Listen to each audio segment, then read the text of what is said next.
It seems more and more, especially since the onset of the pandemic, that the gap between the rich and poor is getting wider and wider.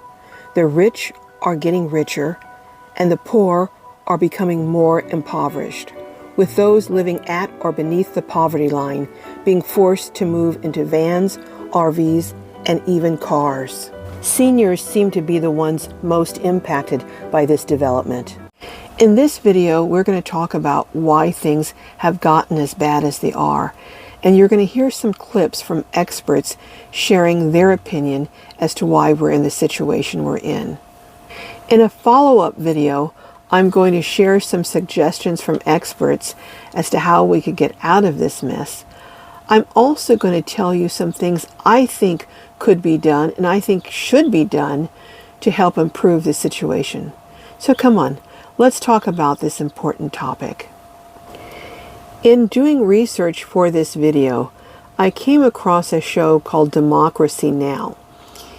In an interview on that show, they interviewed a sociologist and professor from Princeton by the name of Matthew Desmond. And he expressed the opinion that as a country, we do a much better job of protecting the wealth of the rich than we do in helping elevate poor people out of poverty.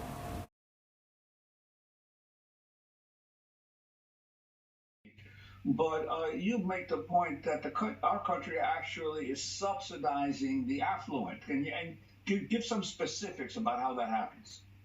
So every year we spend about $1.8 trillion on tax breaks. That's about double what we spend on the military. It's a colossal sum. And look, many of us who receive those tax breaks, we have a hard time seeing those as the same thing as food stamps or housing assistance. But both housing assistance and, say, the mortgage interest deduction, they both cost the government money. They both put money in a family's pocket, and they both increase the deficit. And so if you add up all the tax breaks that are going to families and all the means-tested programs for the poorest families and all the social insurance programs, basically everything the government does for its people, you learn that every year families in the bottom 20% of the income distribution receive about $25,000 a year from the government. But every year families in the top 20% of the income distribution, our richest families, receive about $36,000 from the government. That's almost a 40% difference. That's crazy to me. And our country does a much better job helping folks that have plenty already than it does eliminating and fighting poverty. After listening to Professor Desmond talk about how the system is set up to actually help rich people more than poor people, I remembered an interview that I did with Lindy a while back. Lindy was explaining how she had to get a job at Walmart to supplement her very small Social Security so that she could even pay rent. But she still would be considered as living at the poverty level. But she was saying that she was told she made, I think it was something like $8 or something too much to qualify for food stamps. But if she quit her job in order to get food stamps, that's considered illegal. But if she quit her job because of health problems and because the job really was difficult, walking for hours on end from one end of the store to the other with some of the challenges that she had, it was really very difficult. So if she quit the job because of that, the fact that she was working, she would have to wait 6 months, or this is what she was telling me, she was told, she would have to wait 6 months in order to qualify for assistance. Now, think about this. She was living beneath the poverty level, got the job at Walmart to help her. So they're saying, according to her, you have to go back to the poverty level where you couldn't afford your rent and stay there for 6 months before we'll give you help. I mean, what brainiac came up with this ridiculous system? Those kind of rules and others do seem geared towards keeping people in poverty. One of my viewers wrote in, I'm paraphrasing, basically that instead of helping people when they're about to fall below the poverty level and give them a hand, it seems the system is set up to make you hit rock bottom.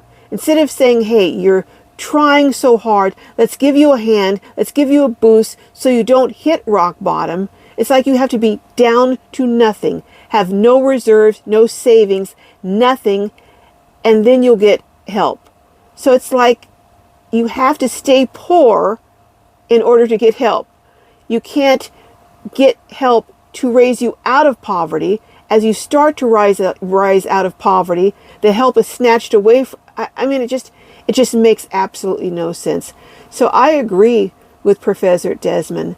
The system is messed up, truly messed up. For those of you who may notice that the lighting has changed and I'm wearing a different top, this is day 2. I had a meeting I had to go to. I had to stop the video midway through. But what I was saying before I left was how messed up the system is, in my opinion. Do you think the system is messed up, particularly as it pertains to poor people and seniors who are living at the poverty line? If you do, would you make a comment and let me know that you agree? Or if you disagree, would you let me know that? Before I go on to one of the other facts that I wanted to share in this video about things that contribute to poverty or have made a big impact on forcing people to move into vans and vehicles, I want to share that I have been traveling this country in my van for about a little over 5 years. And there's such a huge difference in the people that I'm encountering now. I have literally met thousands upon thousands of people who are living nomad life. And at the beginning, I was meeting, I would say, a good ratio of people who were doing it because they wanted to travel and see the country and it had always been their dream, and a certain percentage that were doing it out of financial necessity. That has changed dramatically. More and more, I am meeting a larger percentage of people who are living in vehicles who are doing it out of absolute financial desperation and necessity, particularly among seniors. So many now that I meet tell me that they have no choice, they can't afford the rent, they can't afford the basic necessities, and so many that either I meet in person or that I hear through comments on my channel or through emails that are sent to me. It's a huge, huge difference. I cannot overstate that. Based on the people I am meeting and the number of people I'm hearing from, I can honestly say, as I said in my title, that thousands upon thousands are being forced to move into vehicles because they can no longer afford traditional housing. One of the things that I also learned through doing research for this video is that the gap between what the top 1% in this country earn or make and the rest of the country is larger now than almost any other time in the history of our country. And there's also another way of measuring things, and that is based on the productivity that you have in the country relative to the income that people are making. Let me see if I can explain it. Right now, we have productivity that are, when the last report that I was able to find was issued, productivity was, say, going up at 74%. So that's the value of the goods and services produced by American workers.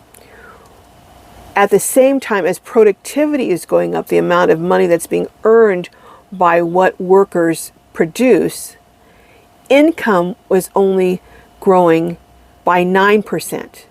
So value of services and good, and I'm thinking perhaps rents and other things, going up by 74%, while income of workers is going up at 9%.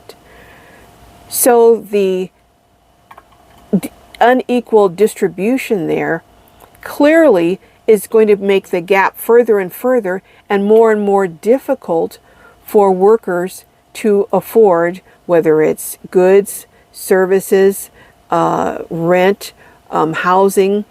The last time that this distribution and that the gap was this bad was in, I think it was, they said 1928, or even close to this rather, was 1928.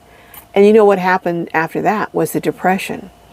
They did have a period from right after World War II until about the mid-70s, when the productivity was at about, I think it was 97%, and wages were going up at 91%. So there wasn't a huge gap, and workers were able to keep up. But that's no longer the case.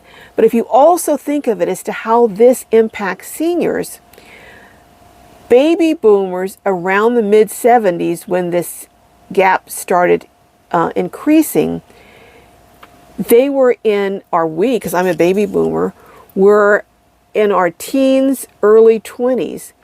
So as that got worse and worse, you now have baby boomers who are 70s and older. And so you can see how over the lifetime of a baby boomer, the ability to buy goods relative to the cost of goods has diminished, and at a ever increasing rate, so that seniors and the ability to maintain themselves has diminished over years. I don't know if I'm explaining this well. I hope I am. But in future videos, I'm going to delve into this a little more. And next video, I'm going to talk specifically about things that have directly impacted seniors' ability to keep up, and why now so many seniors in particular are living beneath the poverty line and moving into vans and vehicles. So stay tuned. If you want more content like this, would you hit that like button so I will know and I will continue. But all this week coming up, I'm going to be working on these type of videos and producing them for you, if you let me know in the comments that you enjoy them. All right. May your journeys be filled with joy and blessings. Oh, the next video, in addition to identifying 10 of the things that, or maybe 6 to 10 of the things that are contributing to senior poverty in America, I'm also going to give you what I think are some answers, and what some of the experts say are some answers to senior poverty in our country, or to turning it around. All right, see you next time.